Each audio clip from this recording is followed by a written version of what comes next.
to be analyzed who are the different animals we have in the data sets, so that we can analyze whether it is a lion or whether it is a tiger, whether it is a dog, whether it is a cat, like that. So we can showcase that, we can showcase the demo maybe after completion of this video. So yeah, you can see here I'm on the page of the keras with corresponding the ImageNet data. So keras having a very beautiful resource to understand, to get number of the parameters from the different pre-trained models, such as you can see, such as exception they having the 22.9 million images, VGG16 having 138.4 million. Similarly, VGG19 having 1.3, somewhat extension with corresponding to the VGG19. You can also see something called as ImageNet. We find that ImageNet, that ImageNet is very helpful while doing some of the important stuff. Yeah, you can see here in this cell, ImageNet.details.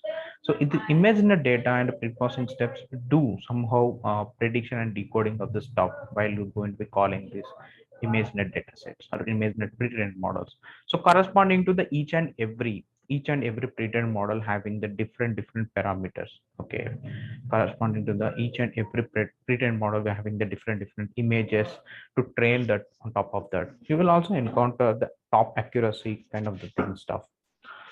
So most probably it depends on the data and how much data you want to be efficient at that matter. So then you can utilize these operations, and time complexity and the space complexity you have to be used for the GCPU, sorry, CPU and also the GPU. So this is very straightforward stuff, I would say. Once you learn this concept, what exactly the image going to be predicted. So let's go and understood about the Flask application now. We have seen this is a server we had also just now developed as a Flask application. Let's see internally how does the Flask application is going to be helpful as a predefined models. Till now we seen we have defined our custom models, right? So predefined models, how does helpful in the Flask application? Let's go and find out that. So I'm the page of app.py. So we have different folders here. Something called as a stat. Under static we have the some css file, cascading styles files, and some of the templates like html templates we have. And also we have the app.py that consisting of the Flask application with the Python extension, along with the util some of the utils we have to be decode some of the image into the consideration for a system understanding. And also the requirement.txt and some docker file.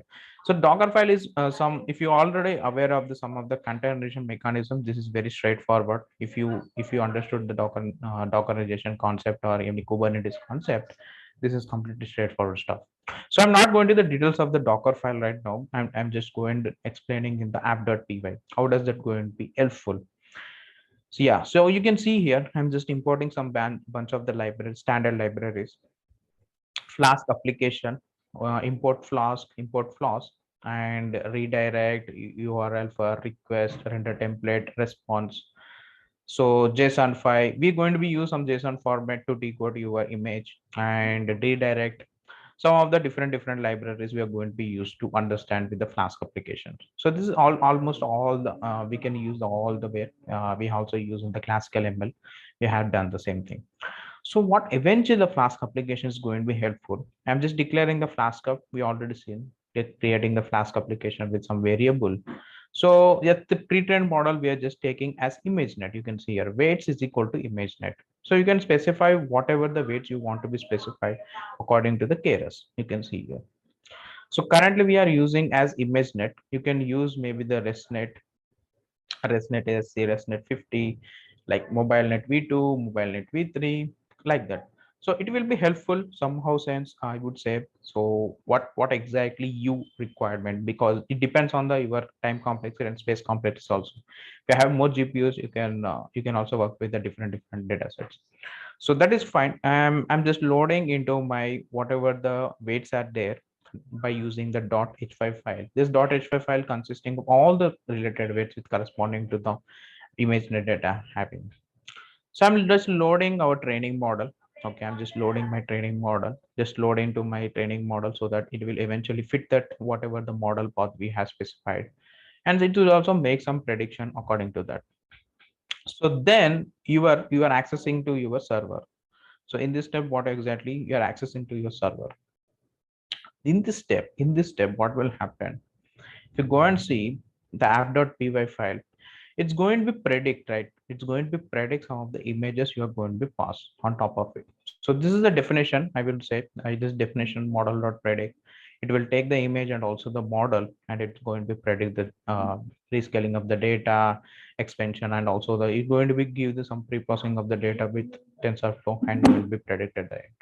So that is a function to understand how does the model going to be predict, and what will happen if the if the root or application is going to be entered into whenever you click on this button. Suppose if I click on some import button, I have an image or image to import. If I click a button called submit, so if I click a button submit, it will eventually calling to the server. Whoever having that image and whoever having that model inside the server, it will go and response to the end user. It will go and response to the client. So you can see if we have any kind of the root model. So if I jump into the root model, it will try to access that GET request from the HTML, like index.html. We have that page, main page, you can say. So in the prediction, it will go and access to for the post method, because it is getting the HTML for the get method to understand from the server. Then it's going to access to the post method to predict whatever the results you required. If suppose I have given a tiger image, tiger image, what my Flask application is going to be helpful. This is a tiger image. This is a tiger image. Like that is going to be helpful me. Otherwise, how I know it's going to be predicted correctly or some probability value? I wouldn't understand with the probability value, right? At the time. So that's how it's going to be works out. Get some of the images with the post request and saving our model. If you want, you can save also by using your path. So and process your result as per human understanding, so that you will get some idea. To decoding purpose, we are using something called as util.py. So I'm the page of the util.py. We are just retrieving this by using the app.py.